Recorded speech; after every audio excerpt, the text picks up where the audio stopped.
बिस्मिल्लाहिर्रहमानिर्रहीम। Computer science class second year lecture 56। आज हमने इसमें जो टॉपिक डिस्कस करना है वो है यूनरी एंड बाइनरी ऑपरेटर्स और उसके अलावा कंपाउंड असाइनमेंट ऑपरेटर। ये दो अलग डेफिनेशन है, इनको हमने डिस्कस करना है। इसमें स्टार्ट करते हैं हम। पहला है यूनरी एंड बाइनरी ऑपरेटर। ये ऑपरेटर्स की दो कैटेगरीज हैं।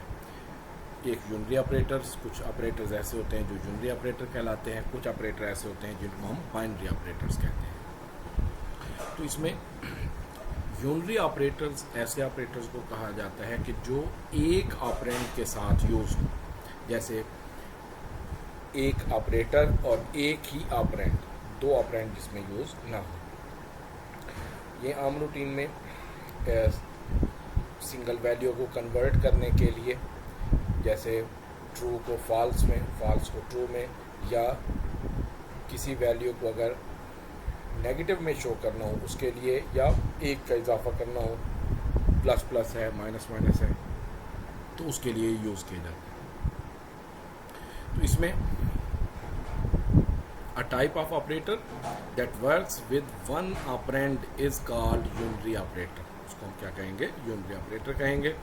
Some unary operators are as follows, जैसे प्लस प्लस है, माइनस माइनस है, ये इंक्रीमेंट ऑपरेटर कहलाता है, ये डिक्रीमेंट ऑपरेटर। लेकिन ये कैटेगरी कौन से में आते हैं? यूनरी ऑपरेटर में।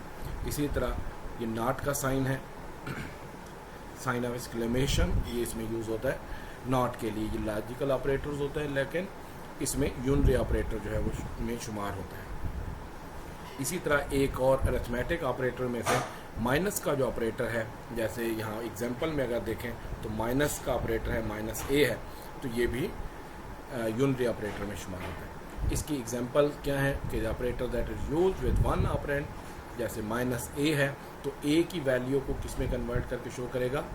माइनस में। इसी तरह एन प्लस प्लस है तो n की वैल्यू में एक का इजाफा कर देगा। माइनस एक्स है, इसमें माइनस माइनस एक्स है, तो ये क्या करेगा? x की वैल्यू में एक की कमी कर देगा। तो ये यूनरी ऑपरेटर हो गए।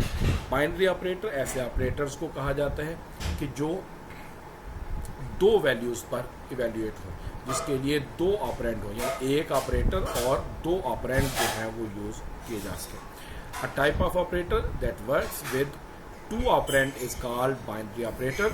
सम binary operators are as follows, कि जिस तरह type of operators that work with two operands, कि जिसमें दो ऑपरेंड यूज हो, जैसे a प्लस बी है, आप कर लेते हैं, तो उसमें a और b दो ऑपरेंड हो गए और उसमें ऑपरेटर एक हो गया। जैसे प्लस है, सब्ट्रैक्ट है, मल्टीप्लाई है, डिवाइड है, रिमाइंडर है, ग्रेटर देन है, ये लेस देन है, इक्वल टू है।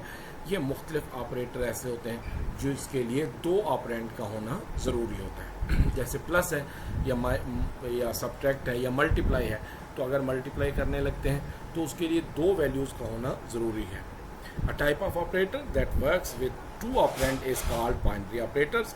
सम binary operators are as follows, और इसमें the above operators are used with two operands, जैसे a प्लस बी है, 8x डिवाइडेड बाई y है, तो इसमें ये दो ऑपरेटर्स हो गए।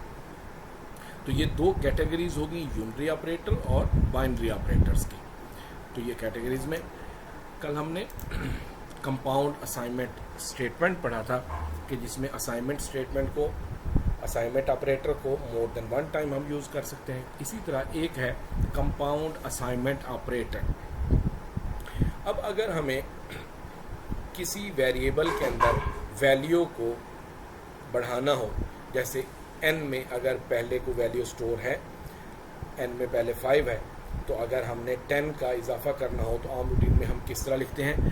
n is equal to n plus 10, कि n की वैल्यू जो पहले होगी, क्योंकि अगर हम लिख देंगे n इज इक्वल टू 10 तो वो क्या करेगा? 10 की वैल्यू स्टोर कर देगा n में, जो पहले वाली वैल्यू होगी वो रिप्लेस हो जाएगी। लेकिन अगर हमने पहले वाली वैल्यू n के अंदर जो भी वैल्यू पहले स्टोर है, जैसे अगर 5 पहले स्टोर है, तो उस 5 में 10 का इजाफा करना हो तो फिर हम किस तरह लिखते हैं आम रूटीन में? n is equal to n plus 10। तो इसमें n की वैल्यू क्या होगी? 5, प्लस 10 15 हो जाएगा। फिर जब इक्वल से यहाँ पर ये मूव करेगा वैल्यू तो 15 की वैल्यू इसमें रिप्लेस हो जाएगी, तो 10 का असल में इजाफा हो जाएगा इसमें। तो इसमें ऑपरेटर को इक्वल के दोनों इसमें ऑपरेंड को इक्वल के दोनों तरफ लिखना वो होता है कि जैसे n is equal to n plus 10 है तो उसका अल्टरनेट क्या होता है, कंपाउंड असाइनमेंट ऑपरेटर। इसमें वैल्यू प्लस का ऑपरेटर भी यूज़ हो सकता है, माइनस का, मल्टीप्लाई का, उसको असाइनमेंट ऑपरेटर के साथ इकट्ठे हम यूज़ करते हैं, लेकिन वही एक्शन परफॉर्म होता है जो यहाँ पर सिंपल एक्सप्रेशन में है। लेकिन यह कि जो एक्सप्रेशन है वो थोड़ा उसमें प्रिसाइज हो जाती है, थोड़ा मुख्तलिफ हो जाती है। तो इसमें C language provide compound assignment operators that combine assignment operator with arithmetic operators, कि इसमें असाइनमेंट ऑपरेटर जो इक्वल साइन है और अरिथमेटिक ऑपरेटर कौन से हैं, प्लस, माइनस, मल्टीप्लाई, डिवाइड और रिमाइंडर, ये मॉडुलस ऑपरेटर। तो ये 5 ऑपरेटर्स होते हैं जिनको हम अरिथमेटिक ऑपरेटर, उनको हम इसमें यूज़ कर सकते हैं। Compound assignment operators are used to perform mathematical operations more easily, कि हम आसानी से उसमें यूज़ कर सकते हैं। इसका सिंटैक्स क्या है, वेरिएबल पहले लिखा जाता है, फिर ओपी यानी ऑपरेटर, फिर इक्वल का साइन, फिर आगे एक्सप्रेशन में कुछ भी आप मेंशन कर सकते हैं। एक्सप्रेशन में एक कांस्टेंट भी हो सकता है, कोई फंक्शन भी हो सकता है, मोर देन 1 वेरिएबल भी हो सकते हैं, तो कंप्लीट एक एक्सप्रेशन वो हो सकती है। इसकी एग्जांपल में यहाँ पर जैसे देखें n plus is equal to 10, अभी जैसे यहाँ पर अगर देखें n is equal to n plus 10 हमने किया है, तो 10 की वैल्यू n में प्लस हो गई। यही सेम फंक्शन इसी में परफॉर्म करेगा, लेकिन n को आपको 2 बार लिखने की ज़रूरत नहीं पड़ती। तो इसमें n plus is equal to 10। इसी तरह अगर आपने सब्ट्रैक्ट करना हो तो n minus is equal to 10, तो n की जो भी पहले वैल्यू होगी उसमें से 10 माइनस करके उसमें स्टोर कर देगा। इसी तरह n मल्टीप्लाइड का सिंबल भी यूज़ कर सकते हैं इक्वल के साथ, फिर डिवाइड का भी, रिमाइंडर का भी। तो जो आप ऑपरेटर परफॉर्म करना चाहेंगे वही आपको, यानी उसमें लार्ज एक्सप्रेशन लिखने की ज़रूरत नहीं पड़ती, आप इस तरह प्रिसाइज वे में इसको कर सकते हैं। अब हम इसी को प्रोग्राम की मदद से एक जो है वो हम परफॉर्म करते हैं। जैसे यहाँ पर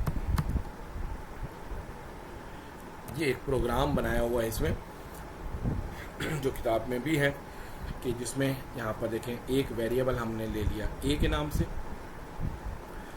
क्लियर स्क्रीन किया, a इज इक्वल टू 10। हमने a में पहली वैल्यू क्या स्टोर कर दी, 10 की इनिशियल वैल्यू है 10, उस वैल्यू को हमने प्रिंट कर दिया। पहले value of a is equal to %d/n, हमने a की वैल्यू यहाँ प्रिंट कर दी। क्या वैल्यू प्रिंट हो जाएगी यहाँ पर 10। उसके बाद यह लाइन एग्जीक्यूट होगी, a plus is equal to 5। अब a की वैल्यू जो पहले वाली वैल्यू होगी उसमें कितना इजाफा हो जाएगा, 5 का। अब 5 का जब इजाफा होगा तो a की वैल्यू क्या हो जाएगी, 15। अब यहाँ पर आउटपुट क्या प्रिंट कर देगा, value of a after a plus 5, ये मैसेज के तौर पर प्रिंट होगा। और यहाँ पर वैल्यू प्रिंट क्या हो जाएगी, a की वैल्यू क्या होगी, 15। यानी अगर 5 का इजाफा करते हैं a की वैल्यू में तो वो 15 बन जाएगी। उसके बाद a minus is equal to 5, ये एक्सप्रेशन जब इवेल्यूएट होगी तो 5 की कमी करेगा किसमें, a में। अब a की वैल्यू लास्ट टाइम कौन सी थी, 15 में से 5 कम करेगा तो दोबारा से क्या वैल्यू हो जाएगी, 10। अब यहाँ पर क्या प्रिंट कर देगा, यहाँ पर a की वैल्यू 10, तो उसके बाद a multiplied are equal to 5, तो उसमें 5 के साथ मल्टीप्लाई करेगा। अब a की वैल्यू कितनी थी, 10 थी, जब 5 के साथ मल्टीप्लाई करेगा तो कितनी हो जाएगी, 50। यहाँ पर आउटपुट मल्टीप्लाई की क्या प्रिंट करेगा, 50। फिर उसके बाद अब लास्ट टाइम कौन सी वैल्यू है, 50 है, तो a divided are equal to 5 पर जब हम डिवाइड करेंगे तो अगेन क्या वैल्यू बन जाएगी उसकी, 10।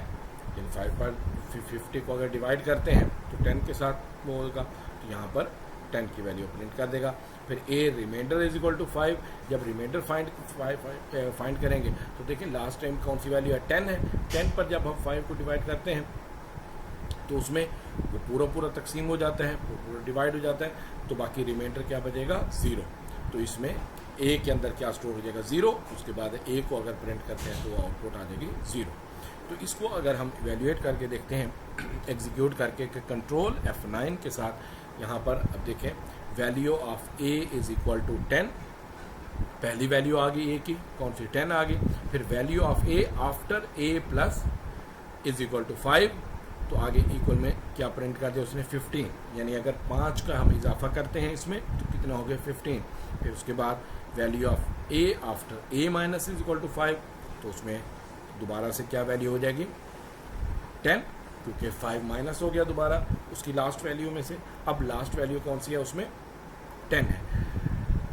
ए मल्टीप्लाइड आर इक्वल टू 5, तो उसमें 5 के साथ जब मल्टीप्लाई करेगा तो वो क्या वैल्यू बन जाएगी 50।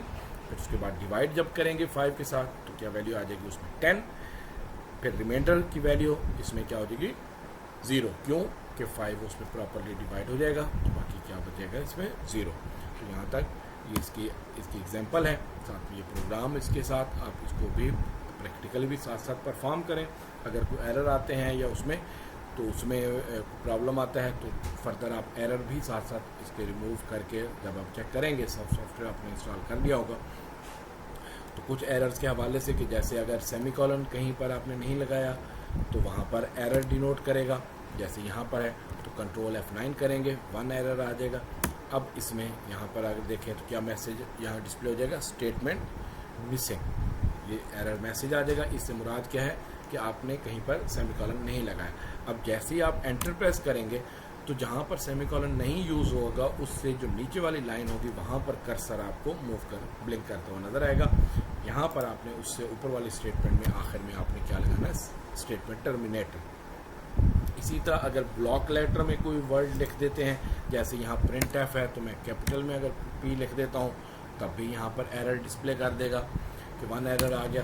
एंटर करेंगे the function printf should have a prototype, क्योंकि printf स्मॉल में है p, तो यहाँ पर अगर आप कैपिटल लिख देते हैं तो वो एरर डिस्प्ले कर देगा। इसी तरह वाइड मेन में अगर कोई गलती करते हैं कैपिटल में लिख देते हैं या दरमियान में स्पेस नहीं देते तो भी एरर डिस्प्ले करेगा। इसी तरह हेडर फाइल में भी प्रॉब्लम करते हैं, तो इस तरह प्रोग्राम को आप कंट्रोल F9 से एग्जीक्यूट करके चेक कर सकते हैं। ठीक, तो यहाँ तक आप कंप्लीट करेंगे। नेक्स्ट आगे टॉपिक जो है वो हमारा होगा इंक्रीमेंट एंड डिक्रीमेंट ऑपरेटर, तो उसको फर्दर हम नेक्स्ट लेक्चर में डिस्कस करेंगे। ओके, अल्लाह हाफिज़।